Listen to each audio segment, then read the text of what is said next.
Second year 4th semester அதில் வந்து பார்த்தீங்கன்னா நாலேஜ் அண்ட் கரிக்குலம் அந்த சப்ஜெக்டில் யூனிட் 1ல் நான் உங்களுக்கு வந்து 4 இம்பார்ட்டன்ட் 10 மார்க் கொஸ்டின் வந்து நம்ம கிளாஸில் சேர்ந்த எல்லாத்துக்கும் அனுப்பிச்சிருப்பேன். அதே மாதிரி நான் நம்ம கிளாஸ்லையும் அந்த 4 இம்பார்ட்டன்ட் 10 மார்க் கொஸ்டின் கொடுத்துருப்பேன். சரிங்களா?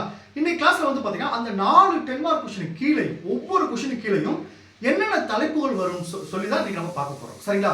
இது வந்து பார்த்தீங்கன்னா நம்ம கிளாஸில் சேர்ந்த எல்லாத்துக்கும் நான் அனுப்பிச்சிருவேன்.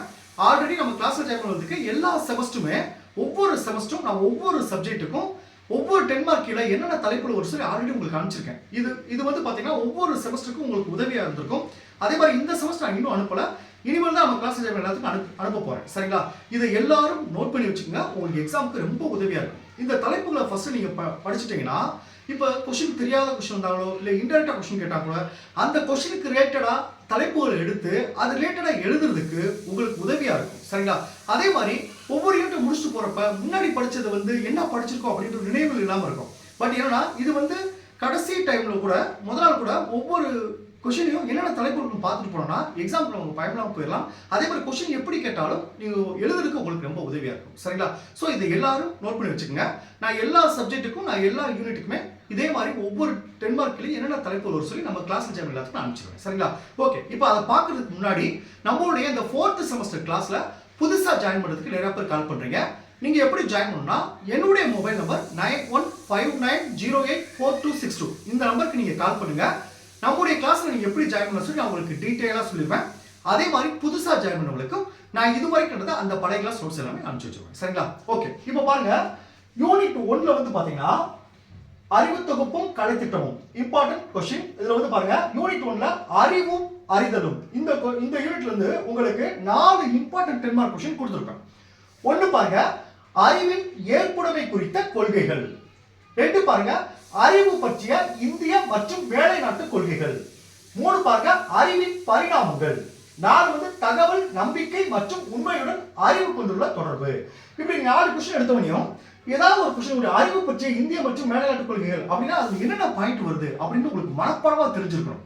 அப்படி தெரிஞ்சா உங்களுக்கு எக்ஸாம் வந்து அரியர்லாம் பாஸ் பண்றதுக்கு உதவியா இருக்கும். ஸோ அதனால தான் இதை நான் கொடுத்துருக்கேன். இதுல எந்த கொஸ்டின் கேட்டாலும் அதுல என்னென்ன பாயிண்ட் வருது தெரிஞ்சிடும். அப்படி தெரிஞ்சிச்சுன்னா நமக்கு அடுத்த கொஸ்டினுக்கு முன்னாடி இந்த கொஸ்டினுக்கு உங்களுக்கு அது கன்ஃபியூஸ் வர குழப்பம் வராது. சரிங்களா?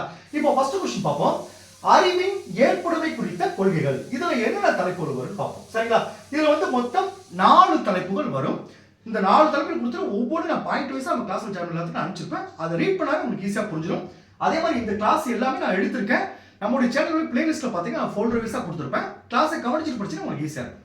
Right, okay. இந்த 4 தலைப்பு என்ன இருக்கும்? 1 உண்மை குறித்த ஒத்தமைவு கொள்கை. 2 உண்மை குறித்த பயனளவு கொள்கை. 3 சொல்பொருள் கொள்கை. 4 தளர்வுற செய்யும் கொள்கைகள்.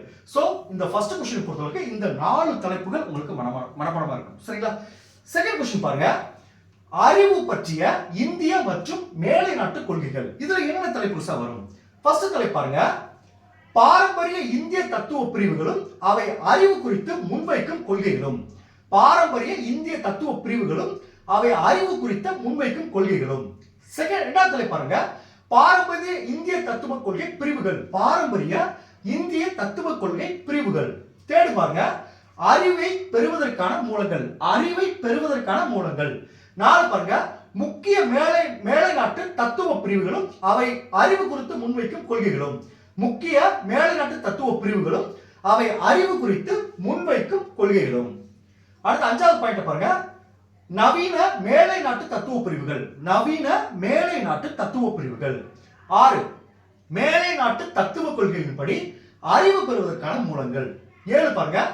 அறிவு குறித்து இந்திய மற்றும் மேலை நாட்டு தத்துவ பிரிவுகள் முன்னிலைப்படுத்தும் கருத்துக்களின் ஒப்பீடு.